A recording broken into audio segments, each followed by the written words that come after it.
الحمد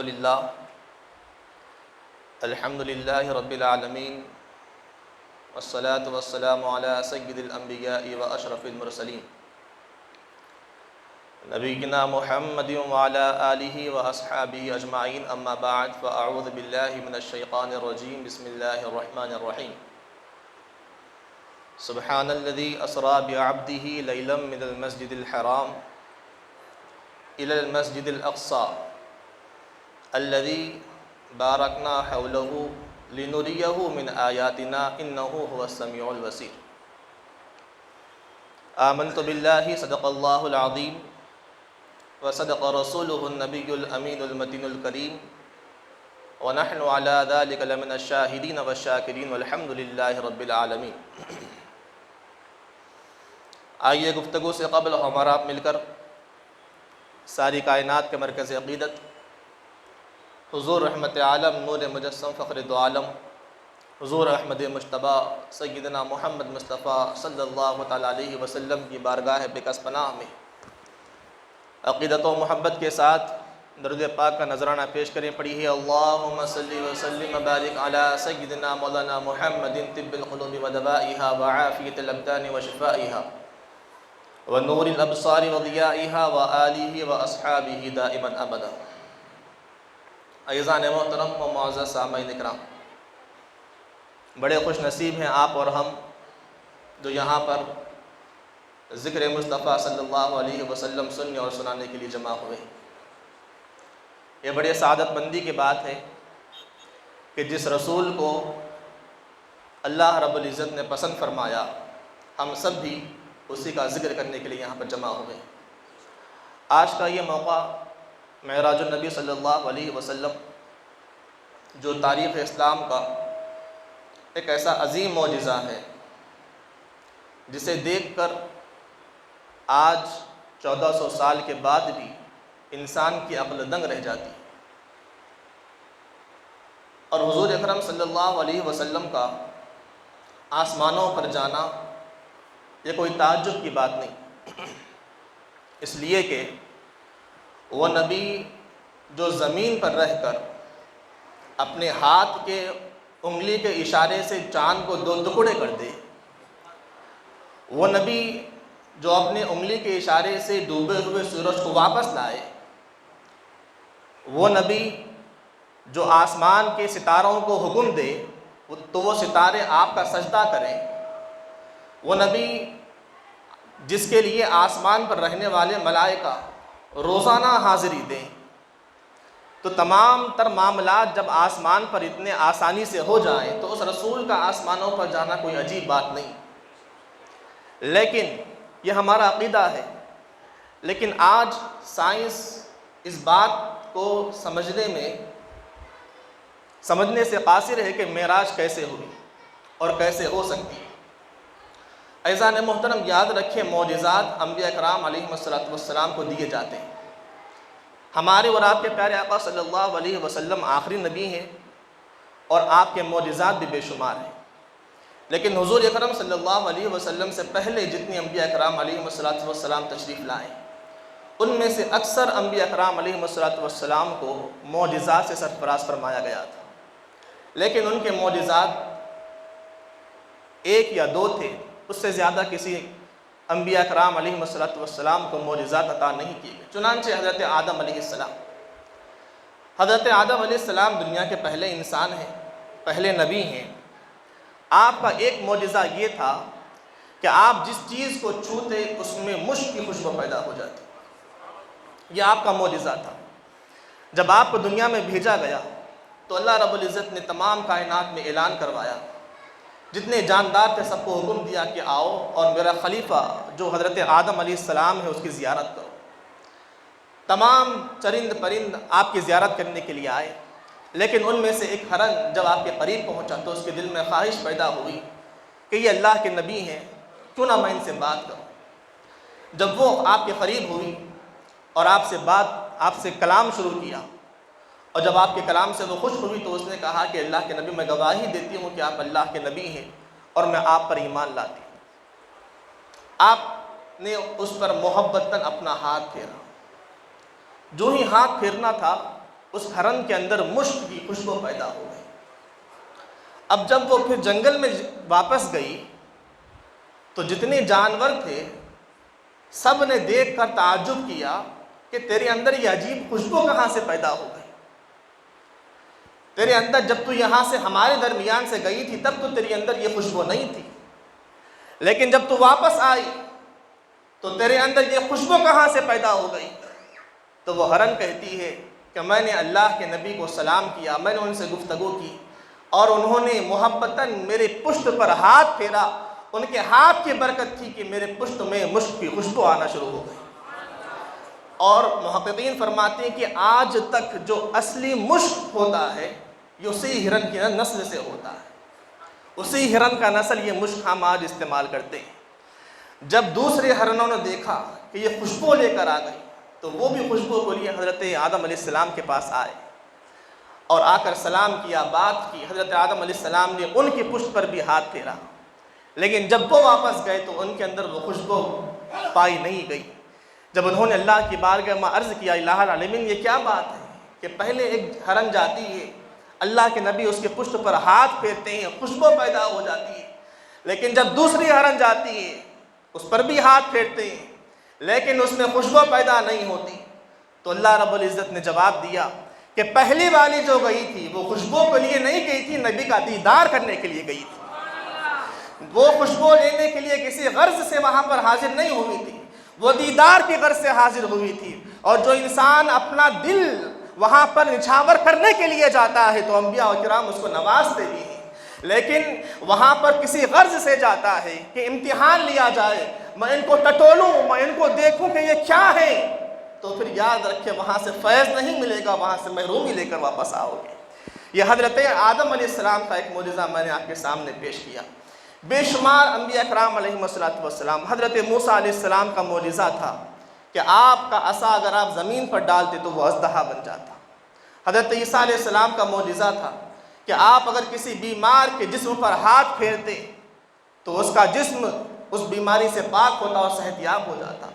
عزیزان محترم، الغرض بات یہ کرنا چاہتا ہوں کہ انبیاء کرام علیہ السلام کو معجزات دیے گئے، لیکن ایک نبی کو کسی کو ایک معجزہ دیا، کسی کو 2 معجزے دیے، کسی کو 3 معجزے دیے، لیکن جب ہم ہمارے اور آپ کے پیارے آقا صلی اللہ علیہ وسلم کی بات کرتے ہیں، آپ کی بارگاہ اقدس میں جب حاضر ہوتے ہیں اور جب دیکھتے ہیں تو وہاں پر 1-2 معجزے نہیں بلکہ ہزاروں معجزات ہمیں وہاں پر نظر آتے ہیں۔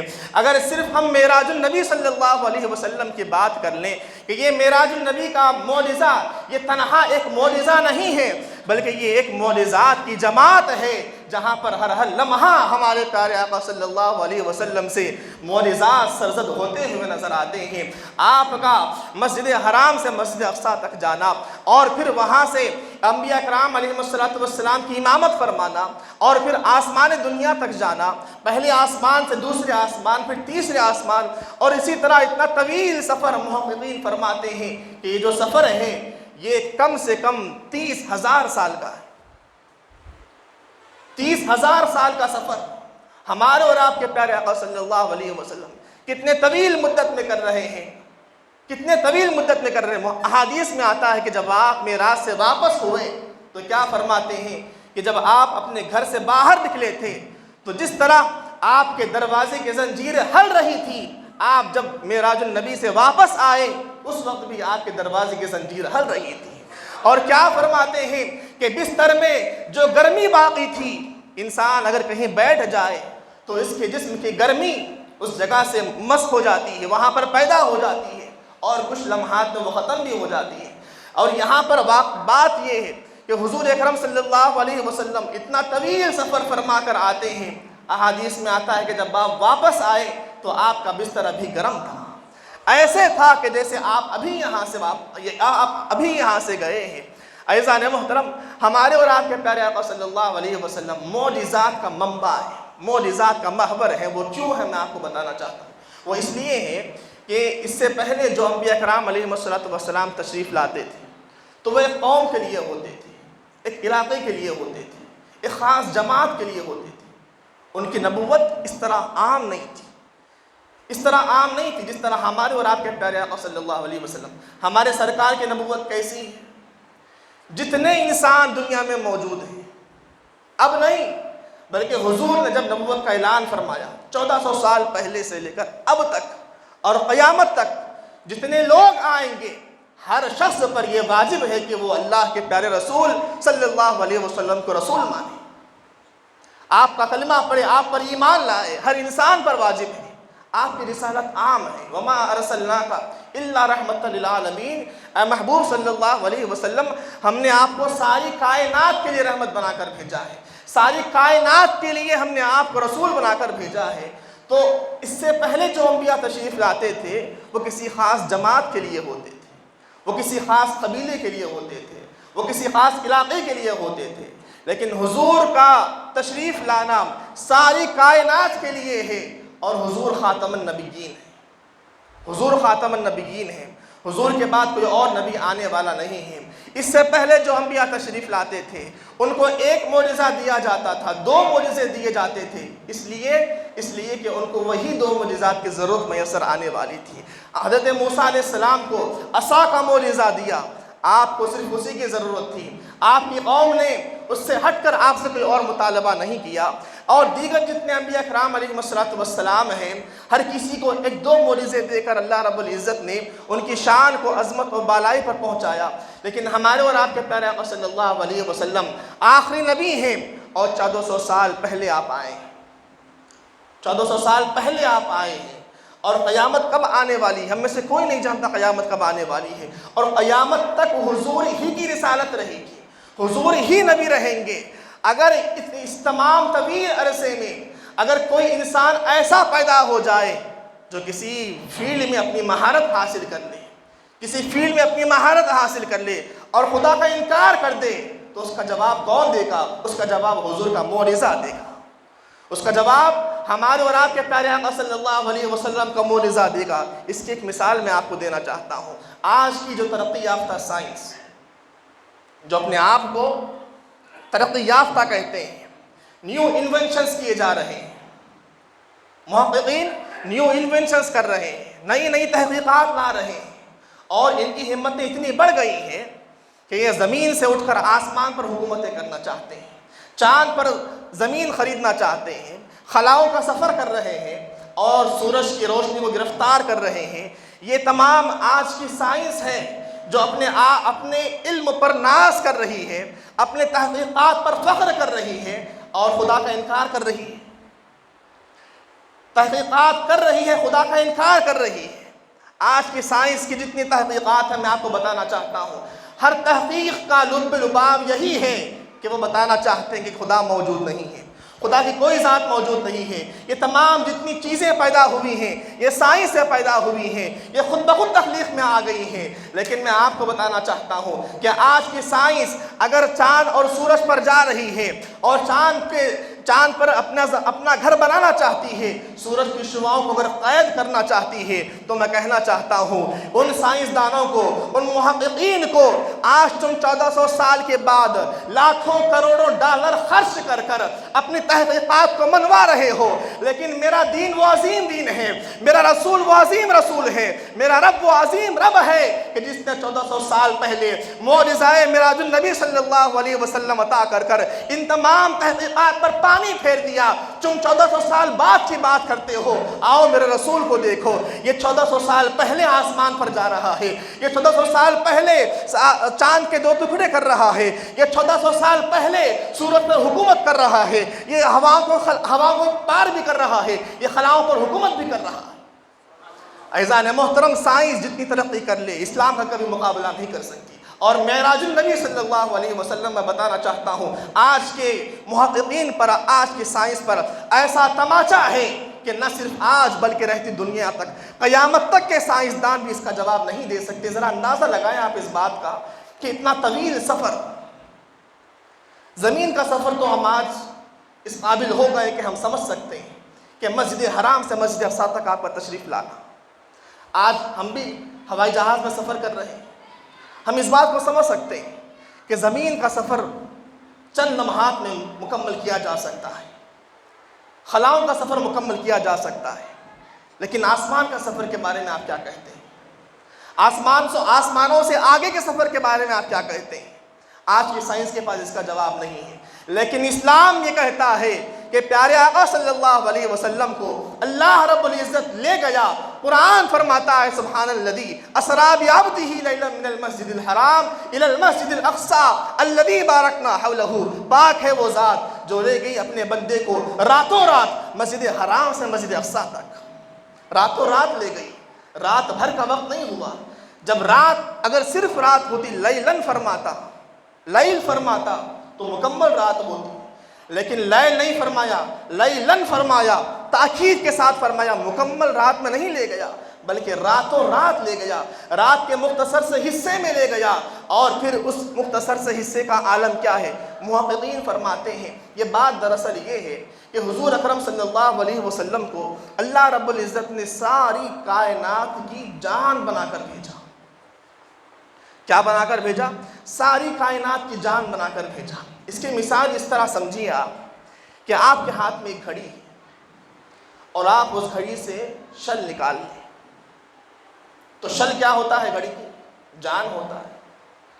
آپ اس سے شل نکالیں، 10 دن 12 دن 1 سال 2 سال جتنے سال آپ اپنے پاس وہ گھڑی رکھیں، دوبارہ جب پھر آپ وہ شل اس گھڑی میں ڈالیں گے، جب کبھی ڈالیں گے تو وقت کہاں سے شروع ہوگا؟ جہاں سے رکا تھا وہیں سے شروع ہوگا۔ یہ جان ہے گھڑی کی۔ فقہا فرماتے ہیں کہ ہمارے اور آپ کے پیارے آقا صلی اللہ علیہ وسلم ساری کائنات کی جان ہے۔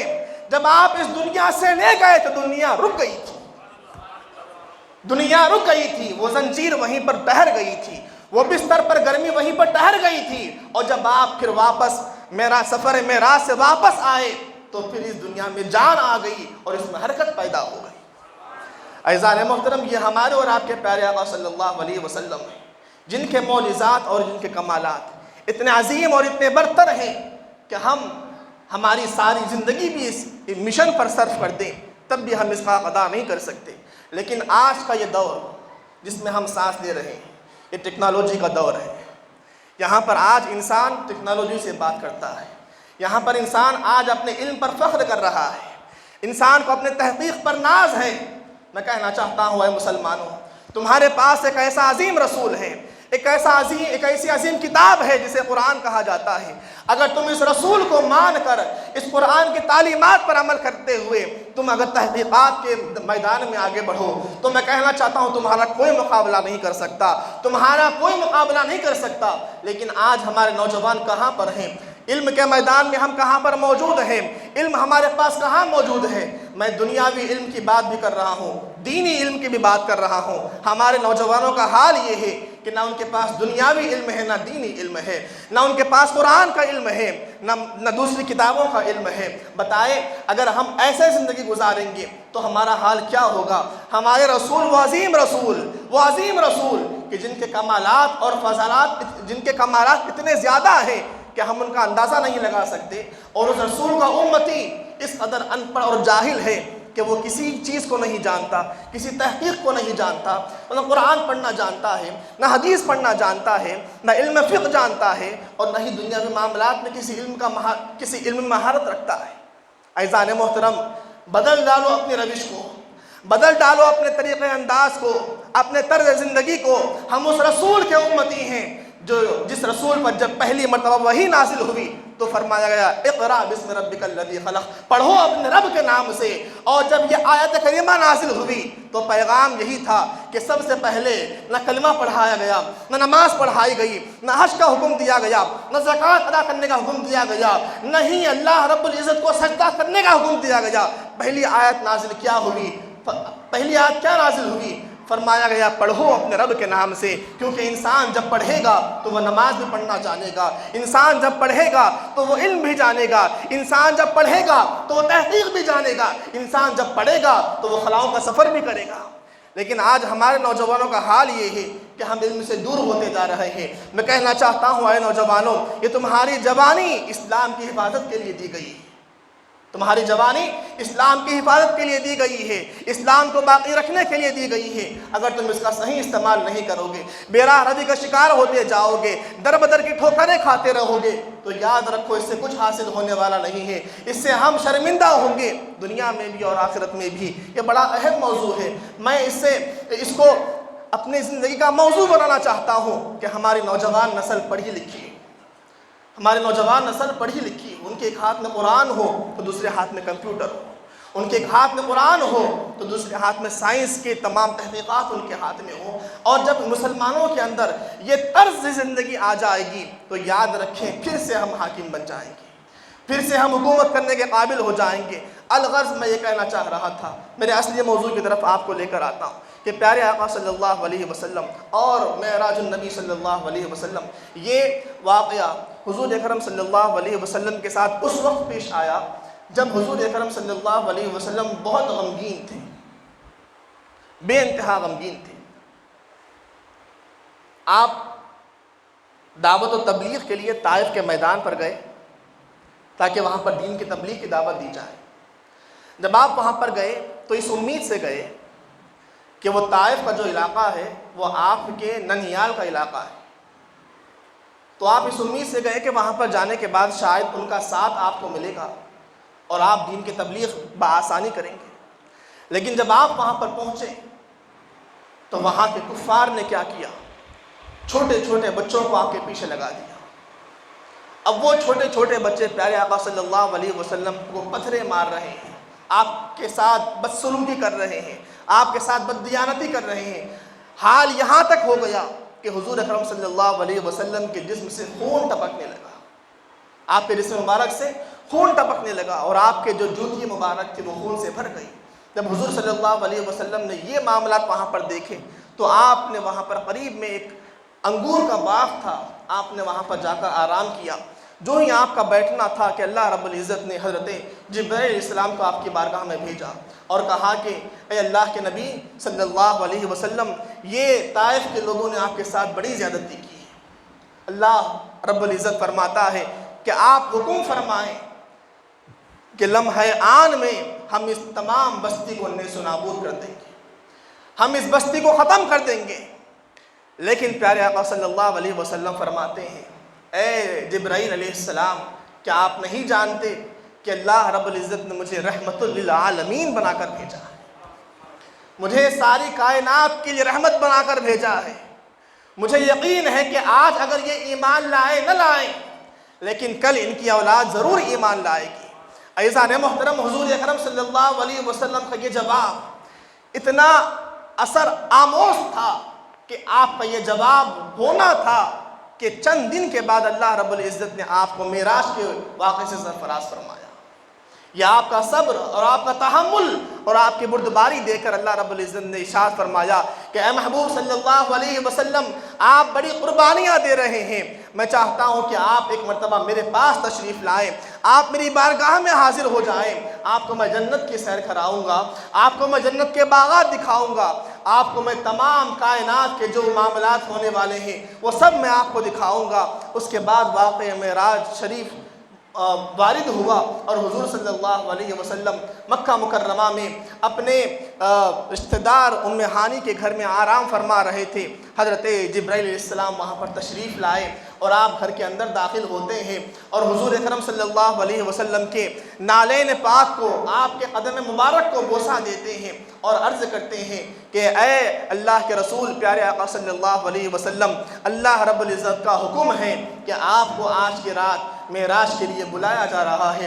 حضور صلی اللہ علیہ وسلم پھر آب زمزم سے وضو فرماتے ہیں، اس کے بعد پھر آپ کا سینہ چیرا جاتا ہے، شق صدر کا واقعہ وہاں پر ہوتا ہے، آپ کے سینے سے دل نکالا جاتا ہے، آپ کے سینے سے دل نکالا جاتا ہے اور اس دل کو فرشتے آسمان سے ایک پانی لے کر آتے ہیں، اس میں دھویا گیا اور پھر وہ دل آپ کے سینے میں رکھا گیا۔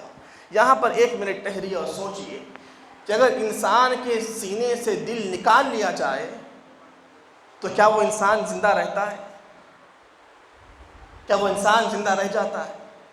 آج اوپن ہارٹ سرجری جو کی جا رہی ہے وہ انسان کے جسم سے دل تو نکال لیتے ہیں لیکن اس کا کنیکشن باقی رہتا ہے، تعلق ختم نہیں ہوتا۔ جسم کے تمام کام دل سے ہی ہوتے ہیں، اور دل انسان کے دل کی اصل ہے، انسان کے جسم کی اصل ہے۔ اگر اس سے دل نکال لیا جائے تو انسان زندہ نہیں رہتا۔ لیکن یہ حدیث کون فرما رہے ہیں کہ میرے سینے سے دل نکالا گیا، اس کو پانی میں دھویا گیا اور پھر میرے سینے میں رکھا گیا؟ کون فرما رہے ہیں؟ جبرائیل نہیں فرما رہے ہیں، جبرائیل نہیں فرما رہے ہیں، ہمارے رسول فرما رہے ہیں، ہمارے رسول فرما رہے ہیں۔ تو یہاں سے یہ پتہ چلا کہ یہ بظاہر دکھنے میں ہمارے جیسے ہیں، بظاہر دکھنے میں ہمارے جیسے ہیں، ان کو آنکھ کی بھی ضرورت ہے، ان کو کان کی بھی ضرورت ہے، ان کو چلنا بھی ہے، ان کو پھرنا بھی ہے، ان کو دل کی بھی ضرورت ہے۔ لیکن حقیقتاً اگر معاملہ ہم دیکھیں تو حقیقتاً بات یہ ہے کہ نہ ان کو آنکھ کی ضرورت ہے، نہ ان کو کان کی ضرورت ہے، نہ ان کو دل کی ضرورت ہے، نہ ان کو جسم کی ضرورت ہے۔ اس لیے کہ جو انسان مٹی کا ہوتا ہے اس کو جسم کی ضرورت ہوتی ہے، اور جو انسان نور کا ہوتا ہے اسے جسم کی ضرورت نہیں ہوتی۔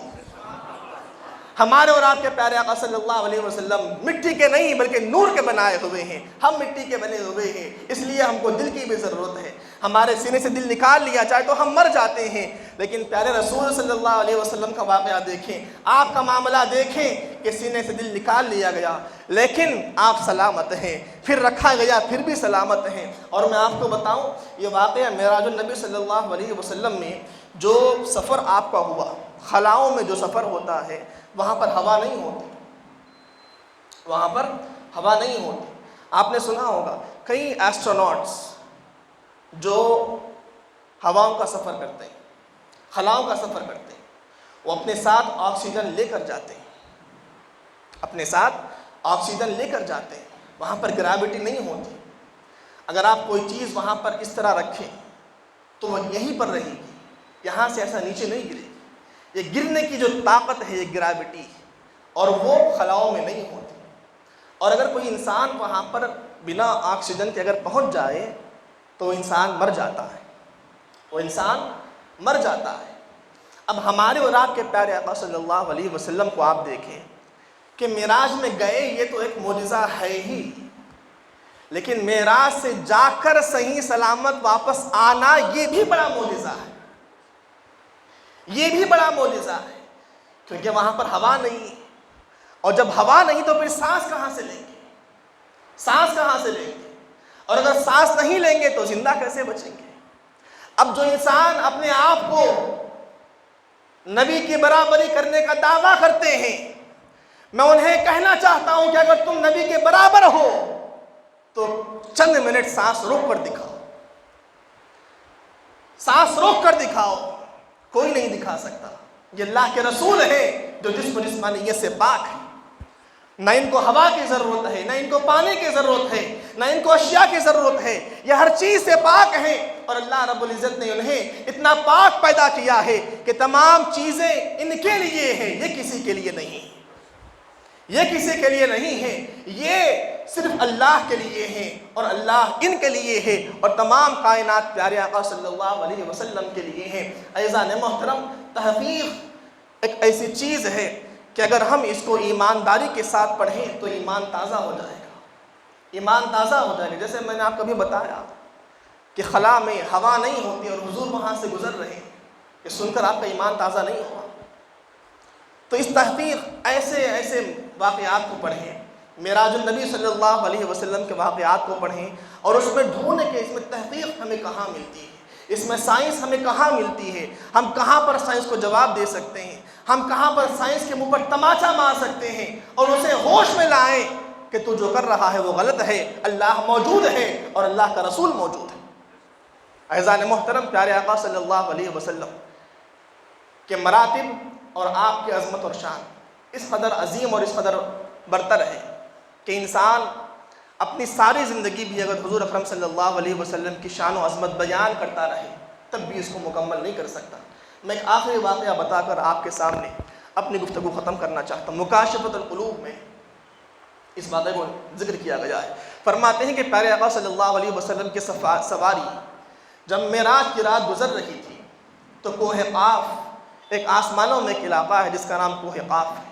آپ کی سواری وہاں سے گزری، وہاں پر ایک فرشتہ رہا کرتا تھا کہ جس کے ارد گرد 70,000 فرشتے خادم کے طور پر رہا کرتے تھے۔ سیدھے ہاتھ پر 70,000 فرشتے رہتے تھے اور بائیں ہاتھ پر 70,000 فرشتے رہتے تھے۔ اس کا اتنا بلند مقام تھا کہ کئی ہزاروں فرشتے اس کے خادم بن کر رہتے تھے۔ لیکن حضرت جبرائیل علیہ السلام جب واقع معراج سے واپس تشریف لا رہے تھے تو آپ نے کیا دیکھا کہ اس فرشتے کے تمام پر چھن گئے، تمام پر جلا دیے گئے، اور اس کے پاس جتنی عظمتیں تھیں وہ سب چھین لی گئیں اور اسے ایک گڑھے میں ڈال دیا گیا۔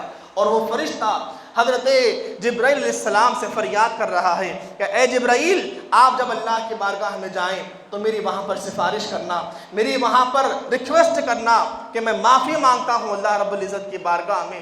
جبرائیل علیہ السلام عرض کرتے ہیں کہ اے فرشتے، جب میں سفر معراج کے دن جا رہا تھا تو میں نے تو دیکھا کہ تو بڑا شان و شوکت کے ساتھ بیٹھا ہوا تھا، تیرے ارد گرد 70,000 فرشتے تیرے خادم کے طور پر تھے، پھر تیرا یہ مقام کیسے ہوا؟ تجھے اللہ رب العزت نے اتنا ذلیل کیوں کیا؟ وہ فرشتہ کہتا ہے کہ مجھ سے غلطی یہ ہو گئی کہ جب حضور اکرم صلی اللہ علیہ وسلم کی سواری میرے سامنے سے گزر رہی تھی تو میں نے آپ کی تعظیم کے لیے کھڑا نہیں ہوا، میں بیٹھا کا بیٹھا رہ گیا، اور اللہ رب العزت کو میرا بیٹھنا پسند نہیں آیا اور میرا منصب چھین لیا، میرے پر ختم کر دیے، تمام فرشتوں کو مجھ سے چھین لیا اور مجھے اس گڑھے میں ڈال دیا۔ عزیزان محترم، یہ حضور کی عظمت، حضور کی تعظیم، حضور کی تکریم، پیارے آقا صلی اللہ علیہ وسلم کو دل و جان سے ماننا، یہ صرف انسانوں کے لیے نہیں بلکہ فرشتوں کے لیے بھی لازم ہے، فرشتوں کے لیے بھی لازم ہے۔ فرشتہ اگر فرشتہ رہنا چاہتا ہے تو اس پر یہ واجب ہے کہ وہ حضور کی تعظیم کرے، حضور کی توقیر کرے، حضور کا ادب و احترام کرے۔ جب فرشتہ ہو کر حضور کی گستاخی کر کر اپنے مقام پر باقی نہیں رہ سکتا تو انسان کہاں پر باقی رہے گا؟ انسان کہاں اپنے اعمال پر بھروسہ کر سکتا ہے؟ انسان کیسے جنت میں جائے گا؟ یہ تو اس کے لیے ناممکن ہے۔ جبرائیل علیہ السلام عرض کرتے ہیں کہ ارشاد فرماتے ہیں کہ میں اللہ کی بارگاہ میں جا رہا ہوں، میں اللہ کی بارگاہ میں تیری سفارش کروں گا۔ جو ہی آپ اللہ کی بارگاہ میں روانہ ہوتے ہیں اللہ پاک حکم ارشاد فرماتا ہے کہ اے جبرائیل، اس فرشتے سے کہہ دو کہ وہ جتنے درود پڑھے گا اس کے اتنے پر نکل آئیں گے، وہ جتنے درود پڑھے گا اس کے اتنے خادم اس کے بڑھا دیے جائیں گے۔ عزیزان محترم، فرشتوں کی بلندی حضور کے ذکر میں ہے تو انسان کی بلندی بھی حضور کے ذکر میں ہے، انسان کی ترقی بھی پیارے آقا صلی اللہ علیہ وسلم کے ذکر میں ہے۔ اس کے علاوہ اگر ہم کہیں اور اپنی بلندی اور اپنا ذکر، اپنا بلندی مقام اگر تلاش کرتے ہیں تو وہ بیکار ہے۔ آئیے اس رسول کو مانیں جس رسول نے اپنے امت کے لیے سب کچھ قربان کر دیا۔ مفسرین فرماتے ہیں کہ جب پیارے آقا صلی اللہ علیہ وسلم معراج کی رات قاب قوسین سے بڑھ کر او ادنا تک اللہ کی بارگاہ میں جب پہنچے اور جب اللہ رب العزت نے کہا کہ سجدہ کرو، اور جب حضور علیہ السلام سجدہ ریز ہوئے تو کیا فرماتے ہیں فقہاء کرام کہ حضور صلی اللہ علیہ وسلم نے اس وقت جو دعا کی وہ دعا